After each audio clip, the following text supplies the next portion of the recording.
Romanos 13 trabalha com duas expressões que parecem nos puxar em direções diferentes.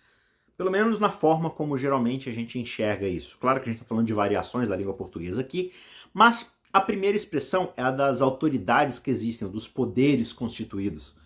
Muito costumeiramente a gente fala desses poderes, né? Esses poderes sem nome, que preferem julgamento sobre a nossa vida de forma impessoal.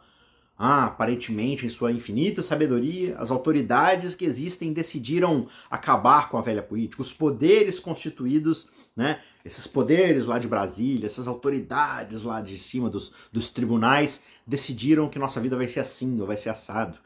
A gente geralmente está falando de burocratas sem rosto ou governantes intocáveis, como essas autoridades. Nós sentimos que eles não respondem perante ninguém. Eles são os poderes. Poder do Supremo, do Executivo, do Legislativo, de onde for. E o que é pior, Paulo nos diz para nos submetermos inquestionavelmente a eles. Ele diz que todos estejam sujeitos às autoridades superiores, porque não há autoridade que não proceda de Deus. E as autoridades que existem foram por ele instituídas. Assim, aquele que se opõe à autoridade resiste à ordenação de Deus, e os que resistem trarão sobre si mesmos condenação. Porque os magistrados não são para temor quando se faz o bem, e sim quando se faz o mal. Você quer viver sem medo da autoridade? Faça o bem e você terá o louvor dela. Romanos 13, versos 1 a 3. Aqui está justamente a prova de que Paulo às vezes usa condenação e ira de forma temporal, alocada ao nosso momento aqui nessa terra. Esses governos podem até condenar você à prisão ou mesmo à execução, mas eles não podem condená-lo ao inferno e à morte eterna. No entanto, existe um respeito temporal que precisa ser pago a esses governantes temporais que detêm poderes temporais de punição sobre nós. E tal arranjo não está fora da soberania de Deus. Afinal, ele diz, não há autoridade que não proceda de Deus. Deus está no controle no fim das contas. Nossa, podemos pensar, será que Paulo está dando carta branca aos déspotas, aos tiranos em toda parte para fazerem o que bem entender? Ele está colocando o selo da autoridade de Deus em toda a tirania que se autoestabelece? Não. Bem, considere a outra expressão que Romanos 13 imprime aqui da forma como é usada. Paulo continua dizendo, pois a autoridade é ministro de Deus para o seu bem. Mas se você fizer o mal, então tenha medo, porque não é sem motivo que a autoridade traz a espada, pois é ministro de Deus, é vingador para castigar quem pratica o mal. Portanto, é necessário que vocês se sujeitem à autoridade, não somente por causa do temor da punição, mas também por dever de consciência. É por isso também que vocês pagam impostos, porque as autoridades são ministros de Deus, atendendo constantemente a este serviço. Paguem a todos o que lhes é devido. A quem tributo, tributo. A quem imposto, imposto. A quem respeito, respeito. A quem honra, honra. Romanos 13, 4 a 7.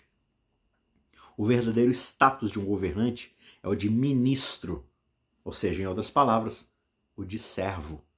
No Ocidente, nós estamos acostumados a considerar nossos políticos como ministros e nosso governante principal como presidente, ou, em alguns países, primeiro-ministro. Mas nós não devemos pensar nisso de forma leviana. Essa é uma convicção profundamente cristã. Não há nada óbvio em considerar um governante como um servo. E nas culturas não cristãs, os povos têm sofrido por isso. Porque os governantes se veem como maiorais, melhores do que o resto da população, pessoas a serem servidas pela sua população ao invés de serem servos do povo. Portanto, Romanos 13 realmente oferece um profundo desafio às autoridades que existem, aos poderes estabelecidos. Eles não são poderes supremos, invariavelmente. Eles são servos no sentido mais verdadeiro, e servos com uma atuação estritamente ilimitada, para executar julgamentos temporais sobre os malfeitores. Há uma honra a ser dada a eles, só que é uma honra em proporção àquilo que é devido. Assim, o cidadão que lê Romanos 13 é, na verdade, desafiado a olhar além dos governantes temporais para o próprio Deus e a sua ordenação soberana. Eles devem render o que é devido aos governantes por causa do seu dever, e não porque concordam com eles. Muito provavelmente o governante no trono, quando Paulo escreveu, era Nero, um cara muito terrível. No entanto, mesmo com um déspota, um tirano desses, Paulo chama a igreja de Roma a viver pacificamente. Como ele escreve lá em 1 Timóteo, capítulo 2, antes de tudo, peço que se façam súplicas, orações, intercessões e ações de graças em favor de todas as pessoas. Orem em favor dos reis e de todos os que cedem ou exercem autoridade para que vivamos uma vida mansa e tranquila, com toda piedade e respeito. Isso é bom e aceitável diante de Deus, o nosso Salvador, que deseja que todos sejam salvos e cheguem ao pleno conhecimento da verdade. 1 Timóteo 2, versos 1 a 4. A obra verdadeiramente revolucionária, na qual os cristãos devem trabalhar, é a oração e o evangelismo. Observe como a vida pacífica está ligada ao desejo de Deus de que a salvação se espalhe. Essa é a obra do reino que sobrevive a todas as autoridades que existem.